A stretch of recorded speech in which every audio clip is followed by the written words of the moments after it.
नमस्कार, आपके साथ मैं हूं अर्पिता आर्या। माता का जो दरबार हर वक्त जयकारों से गूंजता है, वहां आधी रात को हाहाकार मच गया। नए साल की पहली सुबह का सूरज उगा भी नहीं था कि प्रशासन की लापरवाही से हाहाकार मच गया।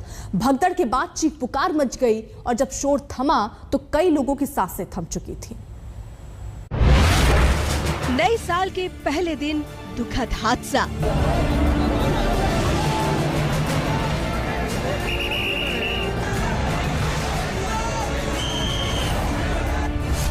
शुभ शुरुआत के दिन अशुभ का काला साया।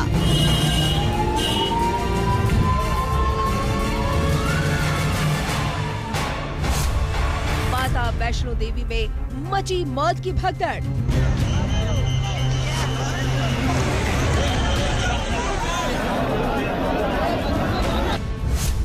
देवी के दरबार में सबसे दुखद हादसा। लोग इतने ज्यादा थे, रास्ता था नहीं। हर तरफ से आदमी सोचा था कि मैं निकल जाऊं।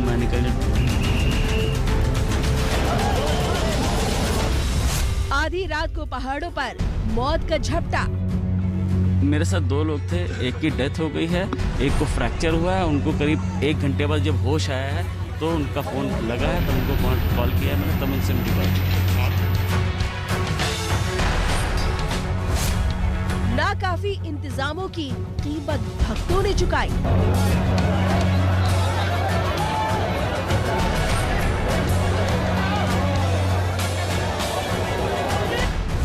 श्रद्धालुओं का हुजूम था, तैयार नहीं था प्रशासन। मेरी वाइफ भी मेरे साथ ही थी, बट समहाउ हमें कुछ नहीं हुआ। हम थोड़ा सा मैनेज किए। माता रानी का शुक्र है।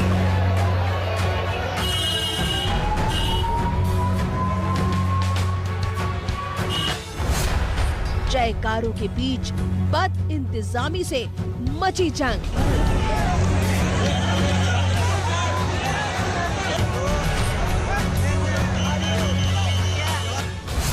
बुझ गए चिराग, कई घरों में अंधेरा।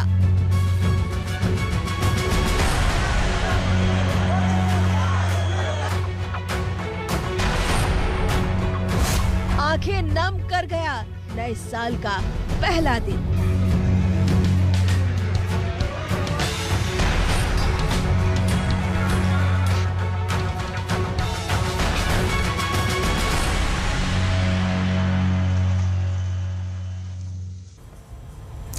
तो पहला ही दिन ऐसा हादसा हो जाएगा, किसी ने भी सोचा नहीं था। 12 श्रद्धालुओं की मौत की खबर आ रही है, लेकिन अभी भी बहुत सारे ऐसे हैं जो मौत और जिंदगी के बीच की जंग में झूल रहे हैं। सुनील जी भट्ट हमारे साथ, हमारे सहयोगी इस वक्त जुड़ चुके हैं। अपडेट उनसे लेते हैं। सुनील, वहां पर लोग अलग अलग बातें कह रहे हैं। पर्ची चेक नहीं हुई, वो ये कह रहे हैं कि जितनी संख्या जानी चाहिए उससे ज्यादा लोग वहां पर पहुंच रहे थे। वो कह रहे हैं पुलिस के कोई अधिकारी वहां पर नहीं थे। आप क्योंकि सुबह से वहां पर बने हुए हैं, लगातार आप नजर रखे हुए हैं, क्या ताजा अपडेट आपको समझ में आ रहा है वहां पर, और घायलों के बारे में क्या जानकारी मिल रही है? कैसी है उनकी तबीयत? जी अर्पिता, मैं आपको बता दूं कि अभी आज सुबह हम दर्शनी देवड़ी पर थे, जहां से माता वैष्णो देवी की यात्रा शुरू होती है। इस समय मैं कटरा शहर में हूं और सबसे पहले मैं कैमरा पर्सन नीरज से कहूंगा कि वो आपको यहां की तस्वीरें दिखा। आप देखिए लोगों का हजूम कितना है। श्रद्धालु देश भर से आ रहे हैं, भारी संख्या में आ रहे हैं और कटरा शहर की सड़कों पर ट्रैफिक जैम्स है इस समय। तो स्थिति काफ़ी भयावह है क्योंकि भारी संख्या में यात्री आ रहे हैं, देश के अलग अलग भागों से आ रहे हैं। और जिस तरह से कल भगदड़ मची है उससे साफ जो है साबित होता है कि किस प्रकार से भीड़ जो है यात्रियों की बहुत संख्या में वहां दर्शनों के लिए पहुंच रही है। लेकिन अहम बात आप देख सकते हैं, कैमरा पर्सन नीरज तस्वीरें दिखा रहे हैं कि ज़्यादातर यात्रियों ने मास्क तक नहीं पहना है। कोविड के प्रोटोकॉल की धज्जियां उड़ रही हैं। आप कहाँ से आए? ग्रेटर नोएडा। ग्रेटर नोएडा से आए हैं, तो मतलब ये क्या मास्क के बगैर? मास्क है को अभी उतारो भाई, कल रात तक लगा रखो। क्या चीज़? कल रात तक लगा रखो मास्क। क्यों? मतलब रात में ही कोरोना होता है, दिन में नहीं होता? अभी कौन दुख रहे, खाने के लिए लेकर अभी उतारो। मतलब कोई गंभीरता दिखाइए ना कि कितनी आज भगदड़ भी मची है वहाँ पर, इसी कारण कि आप लोगों की भीड़ बहुत ज्यादा आ रही है। भीड़ तो आ रही है पर जब कुछ खाएंगे जब तो उतारना पड़ेगा ना। तो कहाँ खा रहे हैं आप? तो यहाँ कतार में बैठे हैं। आप लोग बताइए कहाँ से आए? साथ ही हम दोनों अमरूद खाने के लिए आए। आप कहाँ से आए? करनाल से। तो अभी आपने सुना क्या हुआ है? अभी थोड़ा थोड़ा पता लगा, ऊपर कुछ हादसा हुआ, कुछ भगदड़ मची है, कुछ लोग जख्मी हुए। समय कोविड का काफी ज्यादा खतरा है, ओमिक्रॉन का खतरा बना हुआ है, महामारी की तीसरी वेव आ सकती है, तो लोगों को भी ध्यान देना चाहिए कि कोविड के प्रोटोकॉल का ध्यान रखें। हाँ बिल्कुल रखना चाहिए, मास्क का और थोड़ा थोड़ा जरूरी है वो तो सब चीजें प्रोटोकॉल के साथ साथ। आप बताइए। घटना कल हम लोग के सामने घटी है। टोटल गलती साइन बोर्ड वालों की थी। जब वहाँ लाशें गिर रही थी, लोग मर रहे थे, तो उनको सोशल डिस्टेंसिंग का पालन दिख रहा था। वो चाहते तो इतनी बड़ी घटना नहीं घटती। काफ़ी हम लोग के सामने स्थिति बहुत ही दयनीय थी। बहुत लोग सैकड़ों के संख्या में मरे हैं, अभी भी छिपाया जा रहा है उन लोगों को। टोटल लापरवाही साइन बोर्ड की तरफ से। मीडिया में दिखाया जा रहा है कि 10 से 12 लोग मरे हैं। हम लोग वहाँ पे थे, सैकड़ों लोग मरे हैं, सैकड़ों लोग मरे हैं। एक एम्बुलेंस में 4 लाशें, 5 लाशें निकल रही। छोटे बच्चे मर रहे थे, तब साइन बोर्ड को दिख रहा था कि सोशल डिस्टेंसिंग का पालन हो। ना कोई पुलिस की व्यवस्था, ना कोई व्यवस्था नहीं थी। रात में हम लोग का बहुत स्थिति दयनीय थी। हाँ, बताया नहीं गया। तो अर्पिता, आप देख सकते हैं यहाँ पर यात्रीगण जो है काफी गंभीर आरोप लगा रहे हैं, लेकिन मैं आपको यहाँ कटरा शहर की तस्वीरें दिखाता हूँ। आप देखिए स्थिति कितनी भयावह है, स्थिति कितनी भयावह है। भारी संख्या में भीड़ आई है, ट्रैफिक जैम है कटरा शहर की सड़कों पर। मैं खुद अस्पताल जा रहा था, लेकिन ट्रैफिक जैम के कारण मैं नहीं पहुंच पाया हूं। लेकिन श्रद्धालुओं की भीड़ बढ़ती जा रही है। आज 1 जनवरी है, नए वर्ष का आगमन हो चुका है, लेकिन लोगों में गंभीरता की कमी है। आप बताइए, आप कहां से आए हैं, क्या नाम है आपका? मैं आया हूँ दिल्ली से। दिल्ली से आए हैं, तो लेकिन मास्क के बगैर? नहीं, मास्क हाथ में मास्क पहनना होता है। ले लेते हैं, पहन लेते हैं। तो मतलब थोड़ी गंभीरता तो दिखाइए ना, जिस तरह से कोविड की महामारी है। यहाँ पर सोशल डिस्टेंसिंग का पालन नहीं हो रहा है, आप लोग मास्क नहीं पहन रहे। हाँ, गलती हो गई है थोड़ी सी। आप कहाँ से आए? मैं कानपुर से आया हूँ। क्या है आपको लगता है जो अभी भगदड़ मची है, आपको नहीं लगता कि यात्रीगणों को थोड़ा संयम दिखाना चाहिए, इतनी ज्यादा भीड़ में नहीं जाना चाहिए? बिल्कुल संयम दिखाना चाहिए यात्रीगणों को।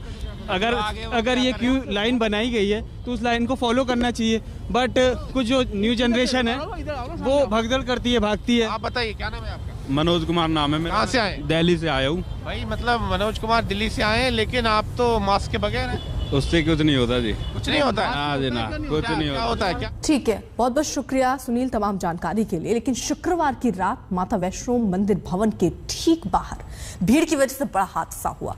भगदड़ में 12 श्रद्धालुओं की मौत हुई, 13 श्रद्धालु घायल हुए। घायलों को कटरा के सेना अस्पताल में भर्ती कराया गया। हादसे की उच्च स्तरीय जांच के आदेश देने के साथ मुआवजे का ऐलान भी कर दिया गया है।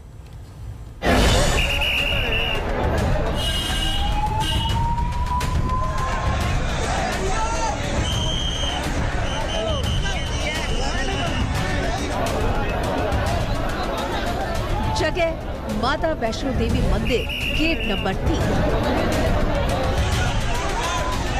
वक्त देर रात 2:45।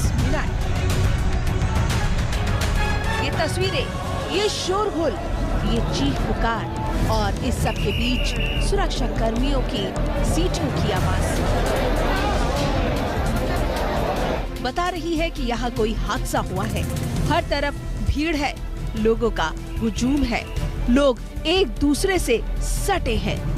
दूर तक सिर्फ श्रद्धालु नजर आ रहे हैं और इसी भीड़ की वजह से माता वैष्णो देवी मंदिर के ठीक बाहर शुक्रवार की देर रात हो गया बड़ा हादसा। बड़ी तादाद में श्रद्धालु माता के दर्शन करने के बाद जल्दी निकलना चाहते थे, तो इतनी ही भीड़ थी ऐसे श्रद्धालुओं की जो माता के दरबार में जल्दी हाजिरी लगाना चाहते थे। इसी बीच रात 2:30 से 3 बजे के बीच कुछ लोगों में कहासुनी के बाद धक्का मुक्की मच गई। पहले एक शख्स गिरा और उसके बाद हालात बिगड़ते चले गए, भगदड़ मच गई और कई लोग मारे गए। 2 केंद्रीय मंत्रियों की जुबानी सुनिए कि कैसे हुआ ये हादसा। इसमें 2-3 लोग गंभीर है, बाकी लोग का इलाज चल रहा है और स्वयं माननीय प्रधानमंत्री आदरणीय नरेंद्र मोदी जी खुद इसकी निगरानी कर रहे हैं, निर्देशित कर रहे हैं। प्रधानमंत्री श्री नरेंद्र मोदी स्वयं संपर्क बनाए हुए हैं, तमाम अधिकारियों के साथ बात कर रहे हैं, प्रशासन के लोगों के साथ भी, पुलिस कर्मियों के साथ भी, लेफ्टिनेंट गवर्नर के साथ भी। हम भी उनको हर प्रकार से संपर्क में हैं उनके साथ। भगदड़ के बाद हालात भयंकर थे, हर तरफ चीख पुकार मच गई। कुछ लोग घायलों को संभालते नजर आए।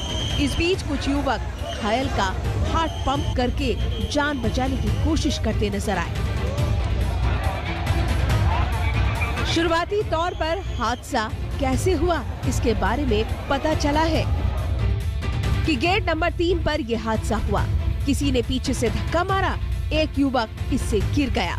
इसके बाद लोगों में कहासुनी हो गई, जल्दी ही भगदड़ मच गई। इसके बाद हालात बेकाबू होते चले गए। कुछ चश्मदीदों की जुबानी सुनिए कि आखिर कैसे हुआ था ये हादसा। सबकी बातों से एक बात साफ है कि मौके पर श्रद्धालुओं की भारी भीड़ थी और इस भीड़ के मुताबिक इंतजाम काफी नहीं थे।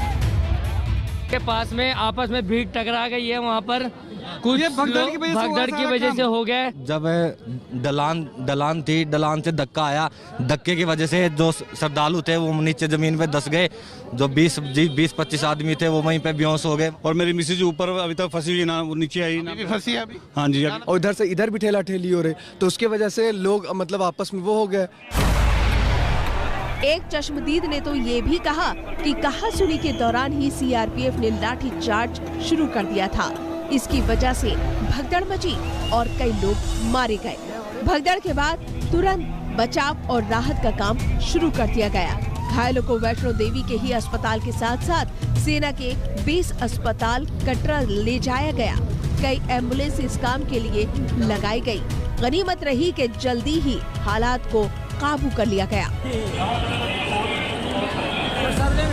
कुछ देर बाद वैष्णो देवी यात्रा को फिर से शुरू कर दिया गया, लेकिन इस सब के बीच कई श्रद्धालुओं के चेहरों पर मायूसी छा गई।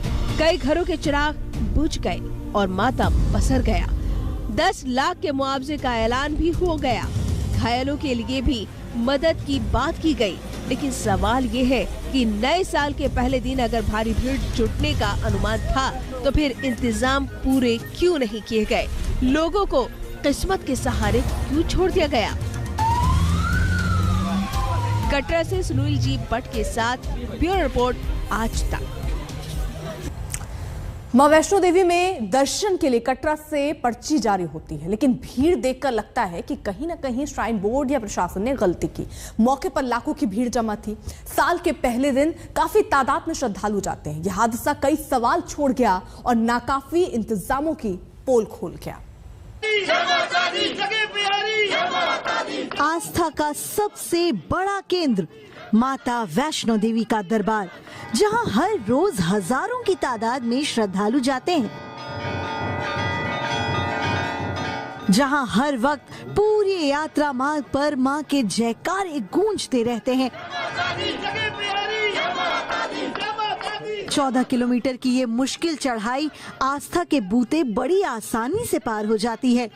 कोई थकान, कोई परेशानी भक्तों के चेहरों पर नहीं दिखती।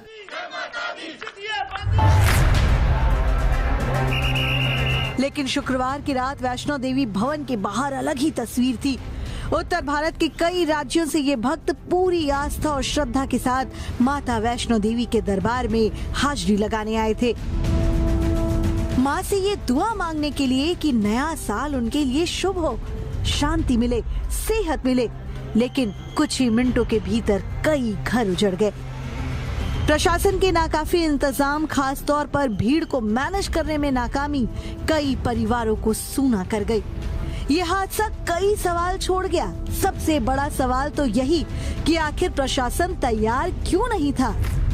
इतनी भीड़ जुटने की इजाजत कैसे मिली? कोरोना को लेकर भीड़ के बारे में एहतियात क्यों नहीं थे? सोशल डिस्टेंसिंग के नियम तात पर क्यों थे? एंट्री पॉइंट पर सुरक्षा के इंतजाम क्यों नहीं थे? भीड़ का अनुमान था तो पर्याप्त इंतजाम क्यों नहीं थे?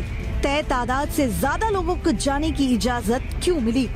क्या पर्ची सिस्टम नाकाम हो गया था? और क्या ज्यादा लोगों को जाने की इजाजत दी गई थी? श्रद्धालु भी कई सवाल उठा रहे हैं। बहुत अनलिमिटेड संख्या थी, जिसको संभालने वाला कोई पुलिस, कोई प्रशासन नहीं था। हम बार बार यही सोचे थे कोई पुलिस आया ये भीड़ को नियंत्रण कर ले, पर यहाँ कोई पुलिस नहीं है, कुछ भी नहीं है, तो जनता कहाँ जाएगी? ऐसा आरोप लगाया जा रहा है कि पर्ची को चेक नहीं किया। पर्ची चेक नहीं हुई थी। सब पब्लिक, इतने बड़े भवन में पब्लिक खुद आ रही है और अपने मन से सब कुछ कर रही है। एक्चुअली ये हुआ, एकदम दोनों तरफ से भीड़ इकट्ठी हो गई। मैंने जहाँ तक देखा एक बंदा पुलिस वाला हो या सीआरपीएफ वाला, मुझे नहीं पता, 3-3 डंडे जो हम लोग ये लेके चलते हैं वो उठा के मार रहे हैं पब्लिक को। उसने जैसे मारना स्टार्ट किया, पब्लिक पीछे को एकदम भागने लगी। मैं उस भीड़ में खुद दबा हुआ था, मैं जैसे तैसे निकला हूँ। निकलने के बाद में जो लाइन जा रही थी उसके लिए, जो इस पे क्या नाम है, दर्शन के लिए गेट नंबर 3 से, मैं जैसे तैसे ऐसे करके उसका जो खंभा पकड़ के बहुत मुश्किल से लटका हूँ और उधर जाके पलट गया हूँ, तब जाके बच पाया हूँ।